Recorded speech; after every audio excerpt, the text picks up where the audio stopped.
Hello, and welcome to another episode of It's News to Me. I'm your host, Celine. And I'm your host, Spencer. And today, BETV has a scoop on your top world, national, and local news, including possible peace talks about the Ukraine crisis and the announcement of Harper Lee's sequel to her novel, To Kill a Mockingbird. In world news, French President François Hollande says that he is heading to Ukraine with German Chancellor Angela Merkel to present a new peace initiative. They said they would enact the new plan before meeting Russian President Vladimir Putin on Moscow on Friday. U.S. Secretary of State John Kerry also landed in Kiev for talks on Thursday. The Ukraine and the West have accused Russia of supplying rebels in eastern Ukraine with weapons and sending regular troops across the border. A Kremlin spokesperson has confirmed that President Putin would meet the two leaders on Friday to discuss the fastest possible end to the civil war in southeastern Ukraine. The European Central Bank has toughened its stance with Greece by restricting financing to the country's banks. The central bank said if it would no longer accept Greek government bonds as a collateral for lending money to commercial banks. The move makes access to cash more expensive for Greece's banks. The Greek Finance Ministry said European National Bank's decision, which is due to come into effect on the 11th of February, would have no adverse impact on the country's financial industry. And now let's head over to Katie Drum with the Park Bench. Hello and welcome to the Park Bench. I'm Katie Drum, the Marketing and Sponsorship Coordinator for the Batavia Park District. We've got some great events coming up on the horizon. First off, grab a partner and toss for a cause at the Batavia Parks Foundation's annual tournament fundraiser on Saturday, February 21st. The cost is $50 per team, includes the tournament, snacks, adult beverages, soda, and prizes will go to the first and second place teams. Proceeds benefit the Batavia Parks Foundations. Players must be 21 and older to participate and compete. For more details, contact 630-879-5235. Also, in commemoration of the 150th anniversary and the end of Civil War, as well as Abraham Lincoln's death, the Batavia Depot Museum is presenting an evening with Mr. and Mrs. Lincoln, Sunday, April 19th at 5:30 p.m. at the Lincoln Inn Banquets and Catering. An evening with Mr. and Mrs. Lincoln takes place in the White House at the end of the Civil War. It's a one-act play that delves deep into the responsibilities of the presidency and the personal traumas suffered by the family. The play is written and performed by Max and Donna Daniels of Wheaton, Illinois. The Daniels are nationally known as full-time Lincoln history presenters. The cost is $38 per person and no reserve seating. Prices do include dinner and the performance, and tickets are on sale now. Tickets can be purchased at the Batavia Civic Center, Eastside Community Center, Lincoln Inn, and the Batavia Depot Museum.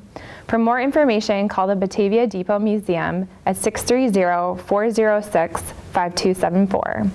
Also coming up, we have The Woman in Black, Customs and Mourning During the Civil War in America, on Sunday, March 15th. This is a modern-day audiences have been fascinated by the woman in black. Mourning during the 19th century, Victorian era in America wasn't just a way of feeling, it was an art form. Customs ranged from the touching to the somewhat disturbing, and there were strict rules of etiquette to be followed by the surviving family of the deceased. Join Donna Daniels as she explores the intricacies of mourning in the 19th century. It's at 2 p.m. located at Shannon Hall on 14 North Van Buren Street, and the cost is $6. And also don't forget, we have our annual Easter egg hunt coming up, so mark your calendars. On Saturday, March 28th, all little bunnies are invited to hop on over to participate in the annual Easter egg hunt and see the Easter bunny. Everyone should meet at the pavilion by 9:45 a.m. Group leaders will divide children into age groups and take them to separate egg hunt areas. And don't forget to bring in a basket to hold all their goodies in. And also, in the spirit of the event, participants are asked to please bring a non-perishable food item or a paper product to be donated to the Batavia Food Pantry. The hunt will begin at 10 a.m. and is located at the West Main Park Shelter and is for ages 2 through 8. And also for you dog lovers out there, don't miss out on our doggy egg hunt as well, also on Saturday, March 28th, where you can let your dog hunt for Easter eggs. Join us at the Bark Park as your dog hunts for treat-filled Easter eggs, and all dogs must be leashed during the event. Pre-registration is requested, but we will accept registration at the gate at the Bark Park starting at 11:30 a.m. A portion of the proceeds will benefit Anderson Animal Shelter, and the hunt will begin at noon sharp. For more information, call 630-879-5235, and this is an all-ages event. And other than that, thank you and have a wonderful February from the Batavia Park District. Al-Qaeda plotter Zacarias Moussaoui has claimed members of the Saudi royal family helped fund the 9/11 attacks. His statement came to light when it was filed in court this week in response to a Saudi bid to drop the lawsuit. Saudi Arabia has rejected the accusation from a deranged criminal with no credibility. They have made several attempts for the lawsuit to be dropped. In a rare interview for an inmate at a high-security Supermax prison, Moussaoui said Saudi officials were funding al-Qaeda from the late 90s. He also claimed to have met a Saudi official in Afghanistan who worked in the U.S. Embassy. Families of 9/11 victims say Saudi Arabia and a government-affiliated charity provided funding and other materials support to al-Qaeda that helped to carry out the attacks. In U.S. news anchor Brian Williams has apologized for a story he repeatedly told about coming under fire in Iraq, and he revealed it to be untrue. Williams said he was in a helicopter forced down Chesin 3, but veterans have now argued against his account. Williams, the longest-serving network anchor in the U.S., has often recounted his experience, but now blames the fog of memory and says he has made a mistake in recalling the events 12 years ago. His apology came after veterans who were actually on the helicopter that was hit posted comments on the broadcaster's Facebook page. And now, let's check it out with Michelle Martzel. Hello, I'm Michelle Martzel, the Promotional Services Manager here at the Batavia Public Library. April 14th of this year marks the 150th anniversary of the assassination of President Abraham Lincoln. In recognition of this anniversary, the library chose Manhunt, the 12-Day Chase for Lincoln's Killer by James L. Swanson as the 2015 One Book, One Batavia selection. The library is hosting 4 very special events during the One Book, One Batavia celebration. At 7 p.m. on Monday, February 9th, the library presents The Camera and Abraham Lincoln, a new Lyceum lecture series program. Guest speaker Mark Pollard, a DePaul University professor, will talk about photography from the 1840s to the 1860s and its impact on Lincoln's dramatic career. Professor Pollard will show some of the most famous images of Lincoln and discuss how they were made and the history they illustrate. Then on Tuesday, February 10th at 7:30 p.m., Stacy Peterson, the Adult Services Manager here at the library, will facilitate a book discussion about Manhunt. This year's book selection is unique. The author, James Swanson, who is a noted Lincoln scholar, also wrote a young adult version of the book called Chasing Lincoln's Killer. The library has several copies of the books available for checkout. Both books are exciting and fascinating reads. On Sunday, March 8th at 2 p.m., author and storyteller Lynn Reimers will portray Mary Surratt at the library. Mary Surratt owned a boarding house in Washington, D.C. at the time of the assassination. She was convicted and hanged for taking part in the Lincoln assassination conspiracy. Lynn Reimers is well known for her historical portrayals. You won't want to miss this program, and you may want to register ASAP. The main event of the One Book, One Batavia celebration this year takes place on Wednesday, March 11th, when the author himself comes to town. James Swanson will speak at 7 p.m. at the Batavia Fine Arts Center. Swanson will talk about writing his award-winning book, And Everything Lincoln. The library and the Friends of the Batavia Public Library, co-sponsors of One Book, One Batavia, are very pleased to be able to hold this presentation. There will be room for everyone at the Batavia Fine Arts Center, so we hope to see you there on March 11th. To register for these programs, please visit onebookonebatavia.org. Other library news. Parents of high school students, the library is hosting a college workshop on the FAFSA form and how to help your students search for the right college from 7 to 8:30 p.m. on Monday, February 16th. For more information and to register for this program, please visit bataviapubliclibrary.org. Polarpalooza, the Winter Library Club, continues through February 28th. Families participate by reading and doing fun activities together. And high school students and adults read books to earn a small prize and a chance to win even bigger prizes at the conclusion of Polarpalooza. Visit the library or bataviapubliclibrary.org for more information. I'm Michelle Martzell, and I hope to see you at the library. In other U.S. news, an unpublished novel by Harper Lee is said to be released more than 50 years after To Kill a Mockingbird was published. The bookseller revealed the overwhelming reaction to the new Harper Lee book in the publishing industry. Foyles' Jonathan Rupin told the Trade magazine the prospect of a follow-up after all these years is definitely thrilling. The book, entitled Go Set a Watchman, which features the character Scout Finch as an adult, will be released on July 14th. The chairman of the U.S. Communications Watchdog is proposing strong protections to ensure the principles of net neutrality are upheld. Tom Wheeler said he intended to place new restrictions on how fixed-line and mobile broadband providers handle data. He plans to prevent the service providers from being able to create fast lanes for those willing to pay.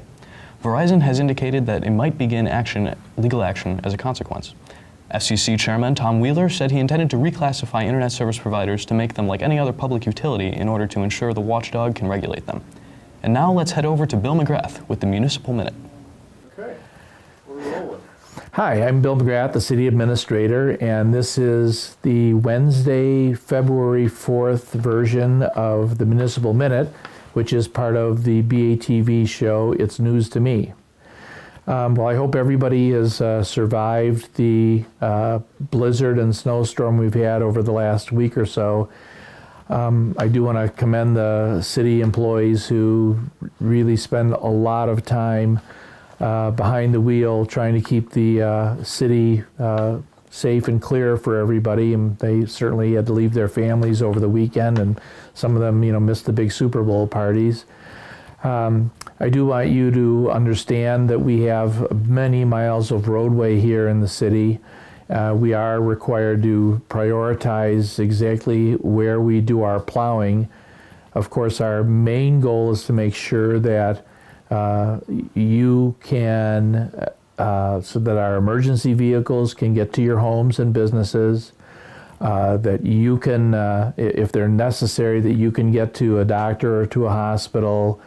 After that, that you can get to work, that the kids can get to school. And in setting those as priorities, we also then have a hierarchy of streets that we need to work on.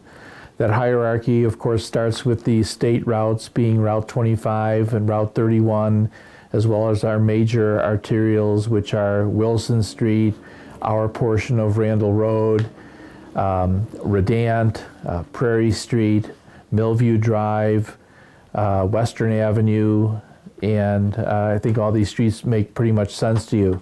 Those are our primary streets that we need to keep clear as much as we can. Then we go into more of the collector or the minor collector kinds of streets. And frankly, the last streets, the last places we go to are the neighborhood streets in smaller neighborhoods, and ultimately the cul-de-sacs. I know the people who live in the cul-de-sacs often feel that they are not getting the appropriate services, but I hope they can understand that we have to get the streets that utilize or that more people use before we get to streets that aren't used that much. The other thing that we do in terms of using our manpower is our large snow plows really can't do a good job in the cul-de-sacs. And so those trucks and the drivers are out on the main streets and the straight streets, and we use employees from other departments to come back with pickup trucks and try and do the cul-de-sacs. We don't do all these other streets and get them perfectly clean before we even touch a cul-de-sac or small streets. We try to make as much attempt as possible to at least do a pass on all those streets so people can get in and out. Of course, we had as much snow last weekend as we did in all of January, so it really put us to the test. But I have heard from other people that, again, the streets in Batavia were in fabulous shape compared to some other cities, and we just hope you bear with us as we try to keep up with Mother Nature. I also wanted to talk about the Houston Street project, which the City Council is discussing right now. Houston Street is the second street in the streetscape project that's been started several years ago, and of course will be going on for several years. The streetscape project came about because we noticed that despite the fact that we had set up some tax increment financing districts in the downtown, it wasn't attracting the amount of private capital and private investment that we really needed down here. And we felt that while keeping some of that money available to match private investment or incent private investment, we should also take this as an occasion to fix up our infrastructure, which was getting aged, and actually to make the downtown, which is the heart of the city, a beautiful place and a pleasant place for our citizens to come down and recreate or go to a meal or just walk around on the Riverwalk or what have you. Houston Street is a street that's been deteriorating itself for some time. If you know about the history of Batavia, the Depot Pond is really not a pond. The Depot Pond marks the end of one channel of the river, which was filled in. So where McDonald's is sitting on former river bed. So is the little the retail strip center where Aliano's is, part of the parking lot at Batavia Plaza.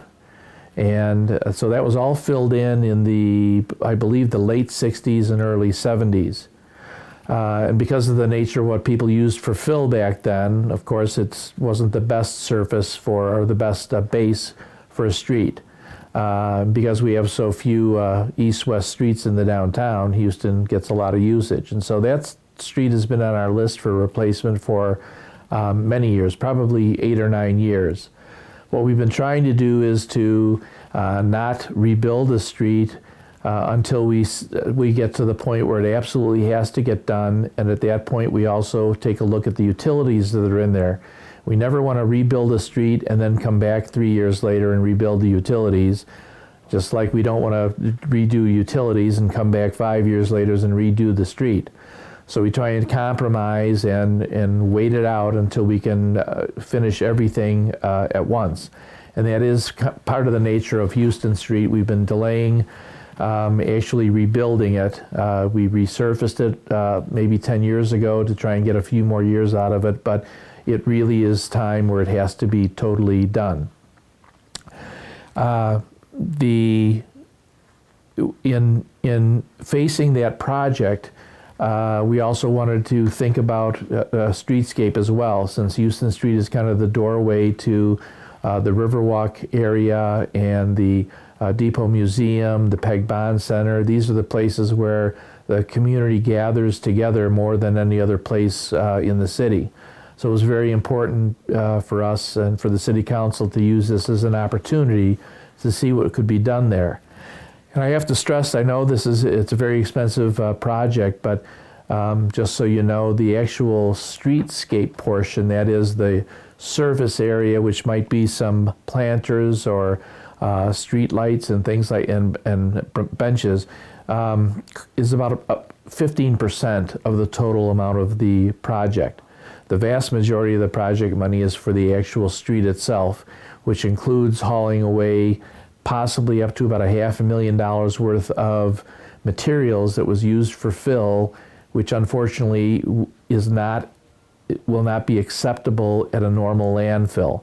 As we become more cautious and more protective of our environment, there are more stringent regulations, and because some of the fill used back there is contaminated with, say, either some gasoline, or it could be some things from the foundries from years gone by, those materials have to be taken to a special landfill, and thus the cost, as you can imagine, is quite high.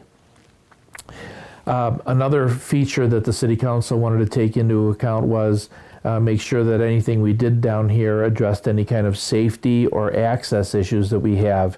And one of the first things that was pointed out is that we believe that people from the west side of town, particularly kids who are old enough to come downtown, had a hard time getting across Route 31 and then coming down into the downtown. So one of the features of the project on Houston Street will be the addition of a new extra wide sidewalk on the north side of Houston from Water Street up to the top of the hill at Batavia Avenue, where it will also coincide with the installation of a new pedestrian controlled crosswalk signal, which will be at the intersection of McKee Street and Batavia Avenue.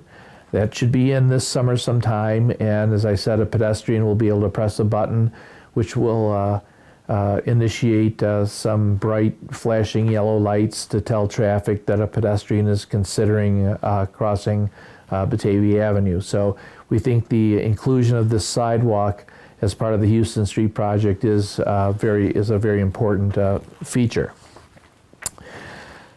So as well, the Depot Museum, of course, very important to the community. We want to make sure that as we work with that we highlight people's access to see it and their access into the depot. The last thing about Houston Street, which is unusual, is it's where the regional bike trail crosses on and uses Houston Street, so that people are using either the east or west side coming from the north cross over there to go back and head up north. So there's a lot of things going on Houston Street, and our designers have been working with the council to try to accommodate all the different users and uses of this area. Initially, a lot of parking was, the diagonal parking on Houston Street was removed, and the suggestion was that we put in some parallel parking, and that way we would gain much more room to work in. And in fact, a separate bicycle lane with its own curbs was suggested, but in the end the City Council felt that wasn't appropriate, that we have a shortage of parking in the downtown, especially in that area. So they asked that the diagonal parking be put back in, and we're at the final stages of actually starting to work on some put the designs into actual engineering plans, and you'll be seeing those very shortly. Construction is to take place in the summer of 2015 and hopefully be done by the fall. Many of our races that take place here will be moved. I think I've mentioned earlier that Art in Your Eye will not take place at the Riverwalk campus. Windmill City Fest will not take place at the Riverwalk campus, and they will be in different locations for this year. So that's the Streetscape project, a huge project for the community. I know you'll be interested that we are making progress on Walgreens. We have been told that there's that the lease has actually been signed by Walgreens Corporation with Batavia Enterprises. We've had some very good meetings with their engineers to start working on the initial steps, including demolition. So we're looking forward to seeing something happen within maybe the next 30 days or so. Just not sure. It's also a big project. Anything that happens in downtown is very complicated because everything is so close together. Everything kind of relates to the river, so there's some fill issues as part of the Walgreens project. There's a huge stormwater line that needs to be moved, but we're very excited about it, and can't wait to see the construction start. Lastly, we wanted to tell you that residential development seems to be picking up. We're getting a lot of phone calls from developers who are interested in talking with our planning staff about some of our vacant parcels that we have that are available for development. Some of those are not only on the east side, but the west side, kind of west of the commercial strip. And we'll be, as those people get serious, the City Council will be talking about those. And of course, we'll be talking about that publicly so the community can have input about those things. So that's all I have for now, and hope you have a good week, and we'll see you at the next Municipal Minute. Thank you. In local news, a Campton Hills man was taken into custody in Indiana and now faces several felony charges in connection with an alleged Tuesday, January 27th attack of a relative at Delnor Hospital. 31-year-old Justin Patzer has been charged with felony domestic battery, and aggravated assault.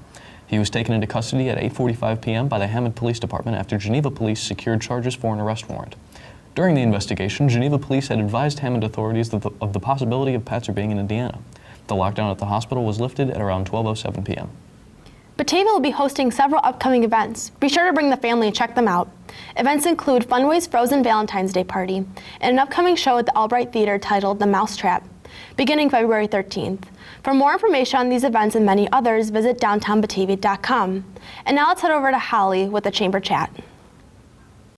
Hello and welcome to Chamber Chat. I'm Holly Deachman. First, I'd like to welcome some new members to the Batavia Chamber of Commerce: Domo 77, Bright Oaks of Aurora, Kelly Care Lawn, Hanrahan Painting, Earth Mover Credit Union, Shaku Restaurant in St. Charles, KB Health Insurance Solutions, and Crosstown Pub. Please remember that the Batavia Chamber of Commerce members should be your first resource for any of the products and services that you need. Next, I would like to congratulate all of the award recipients that we just honored at our Inspire Award ceremony this past Friday. Congratulations to our 2014 Citizen of the Year, Mr. J. Thomas Tom Von Lunen. He has contributed greatly to our community through his service in many, many different organizations, most of which are notable his time on the library board and also through his service through the Batavia Rotary Club. Next, our OLI Award recipients, who are businesses that have contributed either through redevelopment of their facilities or by expansion of their facilities. We have Iron Mountain, Newtegrity, Gaetano's Restaurant, Pep Boys, and Barco Products. Please visit the Batavia Chamber website for information on our upcoming events at bataviachamber.org. Thank you and have a great day. The Kane County Health Department is recommending parents make sure their children are vaccinated against measles and get the required booster shots in the wake of the first confirmed measles case in Illinois. Illinois Department of Public Health Director Nirav Shah confirmed that the suburban Cook County resident became ill in mid-January. Symptoms of measles include a fever of 101 degrees or higher, cough, runny noses, and red eyes with or without rash. Nationally, measles has now been confirmed in at least 14 states. The disease is especially active on the West Coast, where vaccine exemptions allow large numbers of children to begin school without the immunization protection that they need. Thanks for tuning in to another episode of It's News to Me. As always, most of our programming is viewable online at mybatv.com or on YouTube under the username BATV1017. Be sure to like us on Facebook and sign up for our newsletter and stay up to date on the station's current happening. Thanks again for watching. I'm Celine. And I'm Spencer. And that's News to Me.